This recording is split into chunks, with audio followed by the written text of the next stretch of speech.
Hey guys, welcome to Coaching with Chris. Happy Tuesday. Everybody's coming off the Memorial. We call this Memorial Day hangover. So how are you doing out there? Please make a comment, like, share. This is how we're growing this. My heart is to be able to help originators across the country maybe do this little bit more to be able to help in your production. You can't take everything that you learn from here, but could you take 10% to be able to help in your business today? Guys, today I love interviewing. Not only did he come from retail and transition to a broker owner, but also won NAM New Broker of the Year. He continues to be able to work. He's got big goals. He's got a great team. He's doing fantastic work out inside our communities. And so I think we've got a lot to learn. It's excited to hear his journey, where he's come and what he's working on. So Ryan, are you here? I am here, Chris. So great to be here. Thank you for having me. And first of all, I just wanted to thank you and your team at Windsor Mortgage for doing such a fantastic work. You know, like you mentioned, we made a transition to a brokerage 2 years ago, and finding a great wholesale partner was our top priority. And Windsor has been our top bank we've worked with because of the excellent team, account managers, underwriters, closers, and the exceptional service you give. So I just wanted to start off by thanking you for that. Well, hey, I appreciate that. I told the AUs today, I go, look, if you never want to get stranded, then maybe we could be a good partner. I feel like there's some companies out there that keep their loan officers stranded. And then I know what it feels like being a broker. I knew what it feels like to be close to closing and not knowing.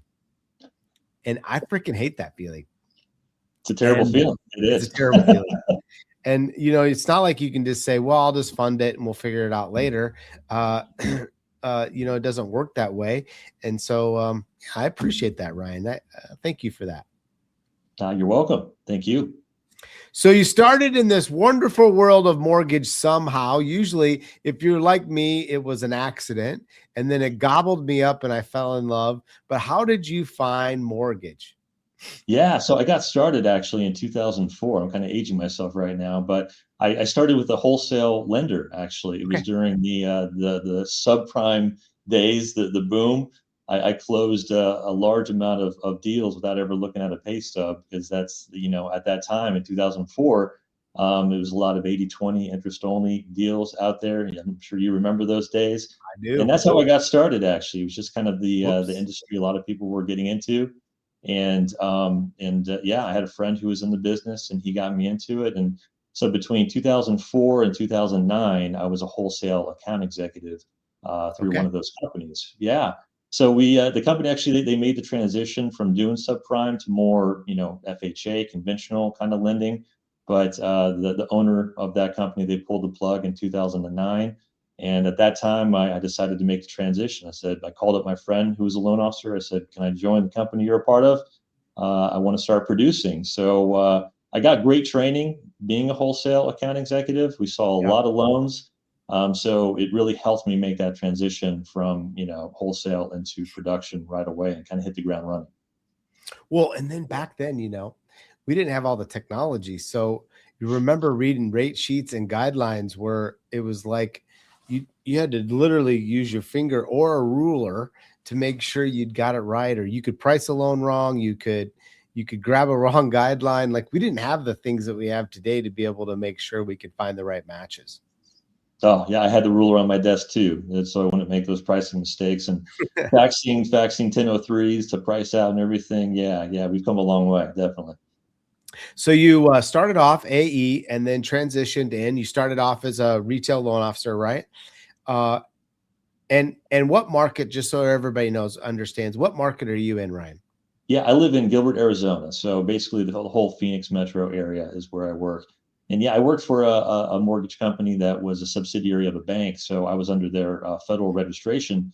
So we did kind of work everywhere, but so I was able to do loans out of state without having to be licensed in those states, which was nice. But you know, 90% of my deals were in Arizona. Sure. Well, what a great city. I like your city. I do sneak down there a little bit when it's 30 below up here. I got to get down to Scottsdale. But so then there had to become a point in time, Ryan, where your brain was like, is there a better way to originate loans? Like, Do you remember a moment? Do you remember the time? Was it a slow process? I think listening, I have a lot of retail loan officers that listen to this, as long as and brokers, but there was a time where you were like, maybe I could do this different. Yeah, definitely there was. From 2009 to 2012, it was definitely a difficult time to get into the industry, what people tell me. But at the same time, it was kind of a great time because most people were kind of leaving as we were hitting the Great Recession. Mortgage prices were dropping, rates were higher. So I was getting into a time where a lot of people were heading out the door. But just through, grit and working night and day, weekends and everything, I was able to build a pretty good book of business. But I was working, 12-hour days, 7 days a week, and was pulling my hair out. We were doing well. We were closing, like 15 deals a month, which was pretty solid back then. Yeah. But at the same time, I was like, I can't imagine even doing more than this. I don't want to do more than this because there's no way I could work harder than I am right now. So it wasn't until 2012 when I went to a Todd Duncan Sales Mastery event. And that changed everything. Just seeing what other top producers were doing, the teams that they built.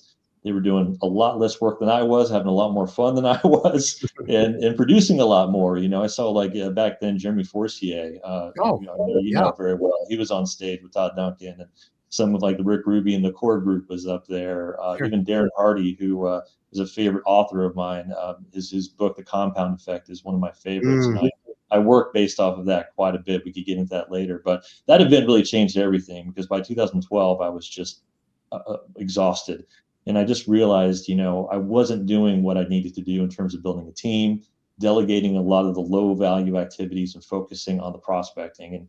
And that's when everything changed and I was able to really grow a business instead of working so much in the business. Now, are you still at this time a retail loan officer? Yes, I am. Yep. And, I started my own company 2 years ago, and it was the best decision we made, actually. I love the company that I worked with. I'd worked with them since 2009.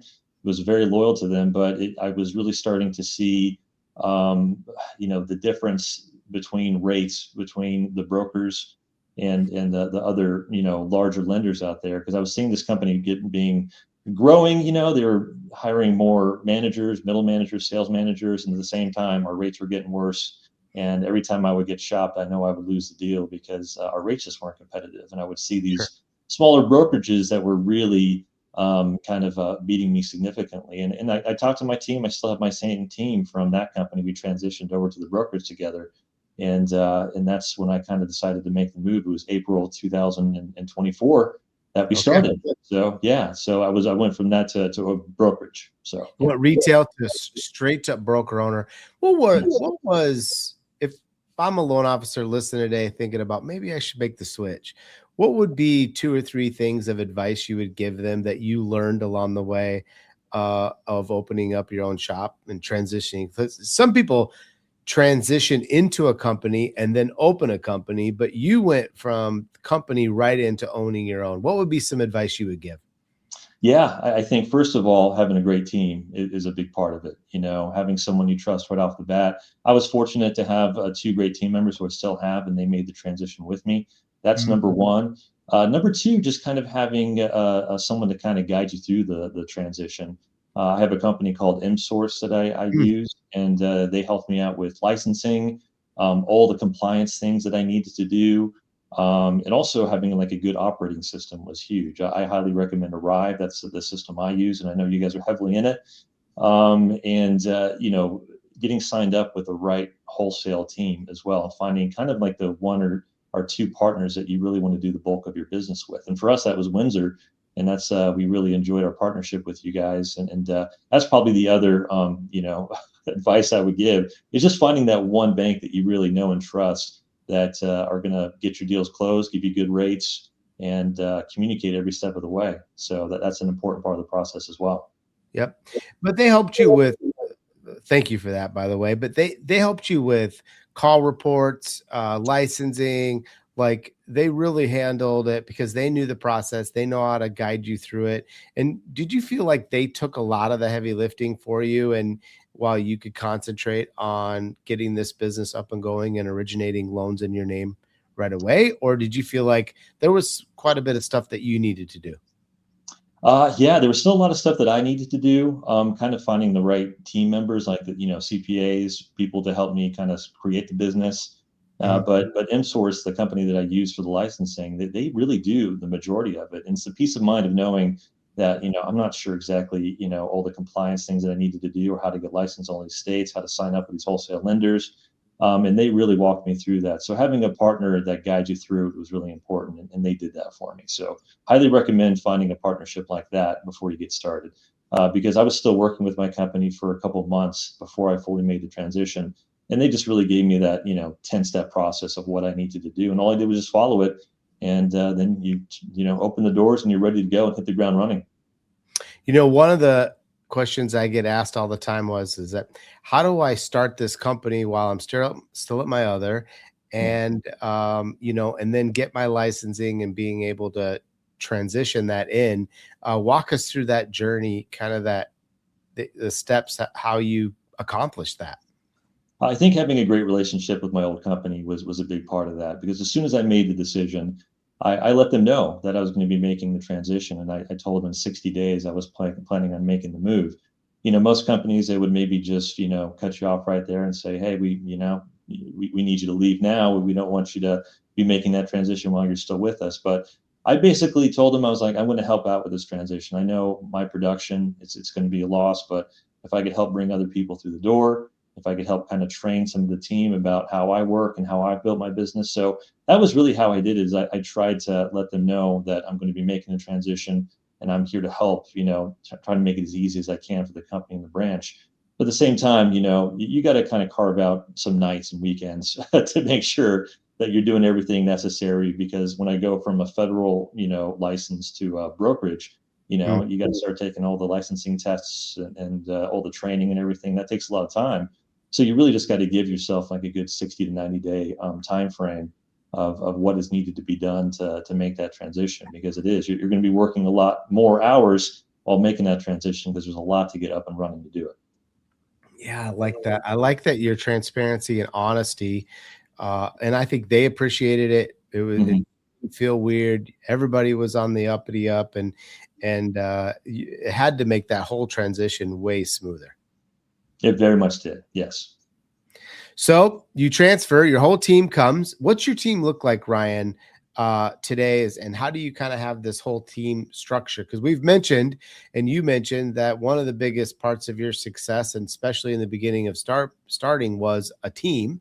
What's your team look like today, and how do you delegate out duties to each of your team members?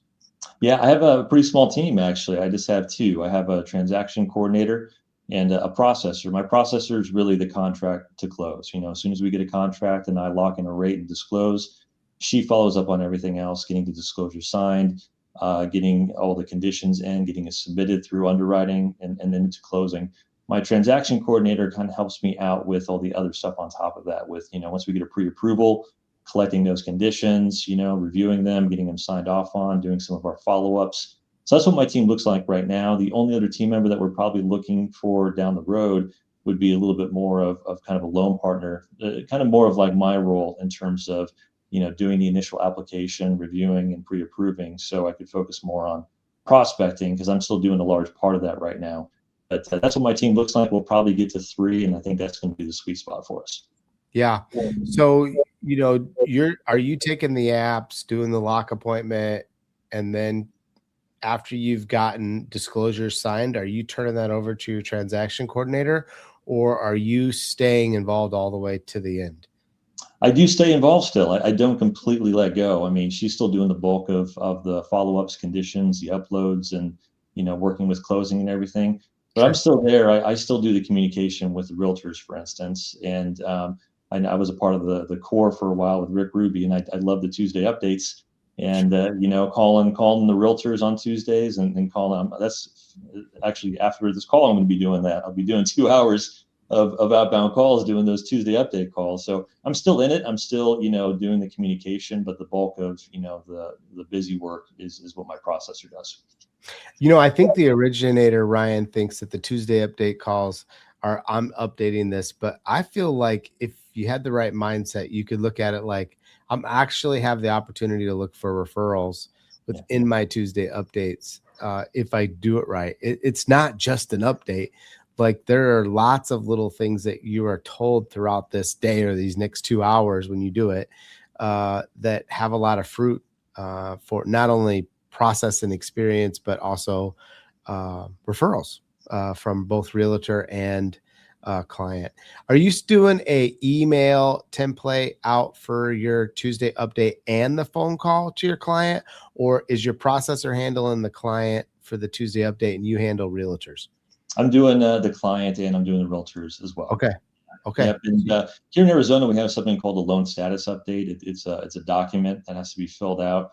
Yes. It's the state of Arizona format. It has check boxes on if you've received, the appraisal yet, if you've received a clear to close or the closing disclosure. So my transaction coordinator, she's the one who puts that together, and we send that out every Friday. So we let everybody know on every Tuesdays they'll get a call from me. Every Friday they'll get that loan status update. And every Monday, we typically will send out an email with just a realtor list of things that are missing, maybe the amendatory clause or an addendum that we're missing. So they're getting usually 3 contacts from us a week about the status of the loan. So let's transition into the origination side. I know you've been well coached. You've spent some money investing in yourself, and what are you doing today? How many leads do you typically, so they can kind of get a feel? How many leads do you typically manage every month? Boy, we're getting, and that's the thing. It's all about tracking right now. We're probably getting about 100 leads a month Wow. right now, is what we're averaging. And for me, it's just about that consistent daily action is what's important.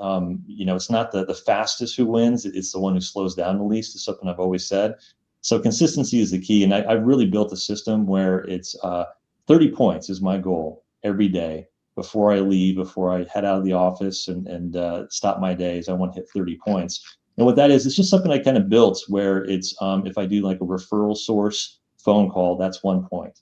If I do Okay. like a meeting, if I do a coffee, a lunch, or even like do like a short video or a podcast, that's 10 points. If I do an actual office visit, that's 10 points. If I do a lunch and learn, that's 15 points. So I just kind of built it that way, just because if I do have a long time where I'm out of the office and doing lunch and learn, it's hard for me to make my calls, to come back and do those 15 calls or whatever. So it's kind of a system that I built.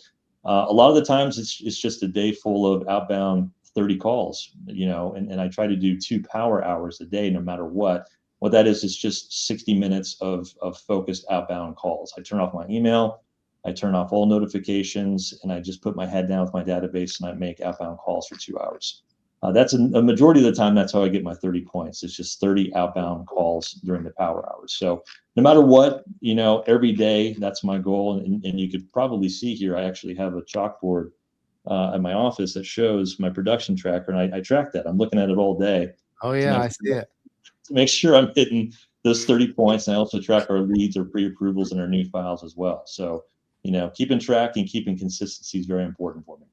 How'd you come up with the number 30 points? I love this. I actually have never heard the point system like this before. I think it's very creative, really, really good. And how'd you come up with this point system? And then two is how'd you come up with the number 30? Yeah, it's just kind of taking a look at my business and the prospecting days when I know I've done everything I possibly could, to hit my production. That's where I hit 30. I was like, if I'm just making outbound calls, 30 contacts is usually where I need to be to hit the volume that I need to. And also if you're just kind of heading out of the office doing lunch and learns or doing coffees or even like little short podcasts, which I do quite often too. Those take up more of your time planning them and recording them. So I can't do as many calls when I'm doing that. That's why I kind of give those like 10 points. So it's just, it was just kind of a matter of balancing the day and knowing what I'm capable of and knowing what's required to hit the production levels that we want to. I know I'm going to get asked, but so on your processor, in order to get a processing fee, obviously that's got to be a separate company. Do you have a separate company for processing, or is this just an all-in-cart, all-included experience and process, and you just pick up that salary? Yeah, I pick up the salary actually. Both my team members work for me. We don't contract out. And she's been with me for about 5 years right now, and my transaction coordinator's been with me for 9 years. Okay. and they're both W-2 employees with my company. Yeah. Wow. What great tenure with both. So leads. You're getting 100 leads a month. Where do you feel like in today's market you're generating the most leads that you could help out originators listening to this podcast today to get to a lead goal, whatever their lead goal. If your lead goal is 30, great. It's 30. If Ryan's 100, if it's 200, doesn't matter the number, but obviously you're having great success of attracting and getting leads. What's working for you today in lead generation? Fortunately enough, being a originator for 17 years, a lot of our business, I'd say half of it right now, is our past clients. And I've been very consistent from the start doing past client follow-up. I do yearly loan reviews calls on every anniversary. That's the first thing I do in my day is I do those yearly calls. I also do birthday texts. Obviously we have their birthdays, and so I send out a quick text message just kind of wishing them a happy birthday. I also have every end of the year, I send out a little tearaway fridge calendar that they put on their refrigerator. We have about Wait, 20. people still stick them things up? They love them. Absolutely. It's funny when I'm doing those yearly past client calls. I could say probably half of them when I actually have a conversation with them is like, hey, I look at you every morning when I'm opening my fridge. We have you guys right in the front of our refrigerator. And Oh my gosh. yeah, it's very interesting. About 20 years ago, I went to a networking event and there was a plumber who was very well known in the Valley, did a significant amount of business. And he said his number one source of business were those calendars. So I'm like, oh, I might as well roll that out. And that's been big for me, believe it or not. And outside of that, I like to send out, I don't do many emails to my past client database, but when I do, it's always something pretty important. So they know when an email comes from me, it's not just some general generic email. It's something like, hey, this is something I need to read because it's important. For instance, I sent out one this year because of the war in Iran and how that was going to impact mortgage rates. So I just let them know, like, hey, rates are probably going to be going up with oil prices and inflation. This is what to be on the lookout for. And we had a very busy February and March because of that email and getting a lot of people coming in and refinancing before things went up. So that's probably a big part of our business. And the other part is realtors, obviously. I work with half of my business is real estate agents. And I say with them, when I'm prospecting for realtors, the biggest thing that I have learned is that real estate agents, they're not great with their database. They're not great with following up with leads. Mm-hmm. So my thing is we're really good at that. I use Salesforce, I use Jungo, and it's a great database, and I track every lead that I get from my realtors, and we always follow up with them. We call them at least 3 times. We'll send them some text messages and emails. And so when I'm doing my prospecting calls, it's usually me calling realtors I have relationships with, just saying, hey, John Doe, you referred me to 2 weeks ago. I've called them 3 times. I haven't been able to get in contact with them. How have you been with them? Most of the time they would probably forgot. They're like, who? Oh, shoot, what about that one? I'll give them a call. But, you're a big valuable part of their team, obviously, if you're going to be doing the following up. So that's a big part of my calls is just calling these leads and updating the agents on how far along we are with them. So that's been a big part of my business too. Is just your database is the heart of your business, and just keeping track of every lead, following up with them, and then of course updating your referral partner on it as well has been a big part of our business and why realtors like working with us, because they know when they send someone our way, we're going to do everything we can to get that lead converted. Yeah, you have a great lead conversion process, which I don't think a lot of loan officers have a great process for leads. And I could tell that you showing your process to your real estate agents, it becomes an attractor.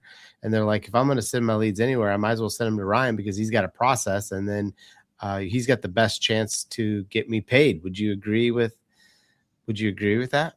And do Yeah, you show your process or walk through your process with the real estate agents? Because I feel like you do have a process. I do. Yeah. Part of my database, I was able to print out a little lead report that shows like, hey, when did they refer us? How many times we've tried to reach out, and I'll send that to them whenever I get off the phone with them. I'm like, hey, I got a few updates on our leads, and I'll send them a list. And a lot of the times they're like, oh, well, wow, okay, I forgot about this person. I need to follow up with them too. And it amazes me, realtors, that they're great prospectors. They're out there doing open houses, shaking hands, but in terms of really tracking their leads and following up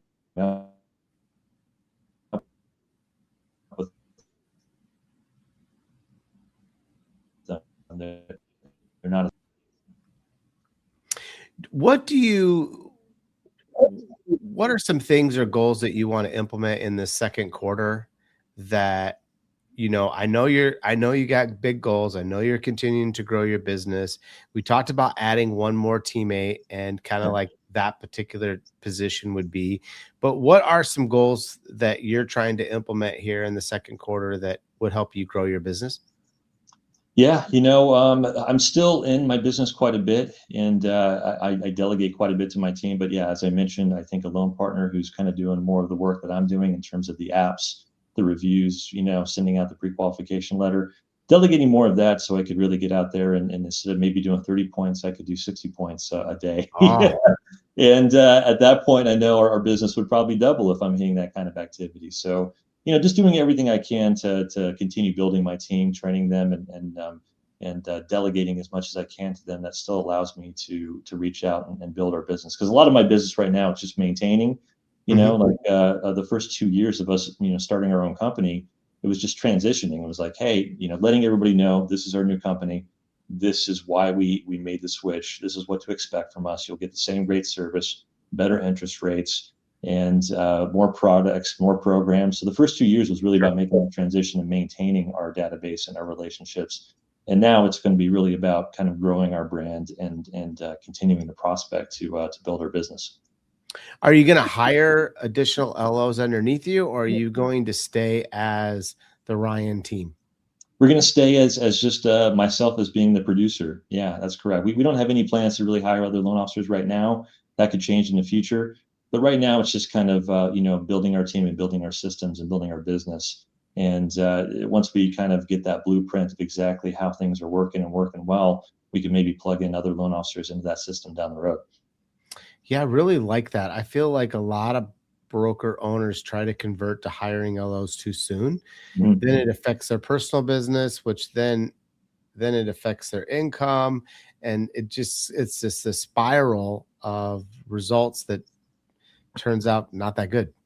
Yeah, you got to get the foundation built first, obviously. And once you built a great foundation and your business is consistent, which ours is, but that's when it's time to maybe hire more. That's correct. What are you excited about this year besides lower interest rates? Looking forward to lower interest rates, definitely. Yeah, but no, I'm excited because the market's still great. Even though we are a little bit higher on rates right now, I think there's a lot of pent up purchase demand out there, and we're seeing a little bit more inventory. So we're seeing more and more buyers kind of getting off the fence right now. So I'm very optimistic about how the market's going to be this year and continue to be strong. Regardless of rates being a little bit higher than we hoped at this time. I get asked all the time about what are loan officers using in the AI world that's actually working. Mhm. How about you? Addie's come about. Russell Petty's amazing programs is something really, really cool. Are you using any AI technologies today inside your business? And if so, what is it and what have you learned? Yeah, we're using Claude a little bit in terms of just kind of brainstorming files a little bit in terms of guidelines. It's a great Mm, tool, for reviewing guidelines and kind of brainstorming about how to get deals done. But at the same time, it's the technology you could build just through the coding process. We're building a really great online mortgage calculator. It mm. was very hard to find a good one actually, and the one that we've used was built by someone else, and it's kind of buggy. But what I'm using AI for right now is just building like a great calculator for my realtors because they're kind of missing that. They're still reaching out to me quite often to get quotes for their clients. And if I could build something that they could just plug in the address and it'll show them what a VA payment would be, a conventional payment, it's actually quite easy to build through Claude, and we're going to be rolling that out very soon. So that's one of the things that we're focusing on right now is building that calculator, which we've always wanted and dreamed of, but never had out there. Yeah. Yeah, no, that's going to be cool. I've seen a couple people, work on that or develop it and then sell it, but you're going to have your own internal done Yeah. that you will own. So obviously in the long run, that should be way cheaper. Um, as we get ready to close, what advice would you give somebody sitting in a retail shop today that is thinking about being a broker? What would you say to them to push them over the edge?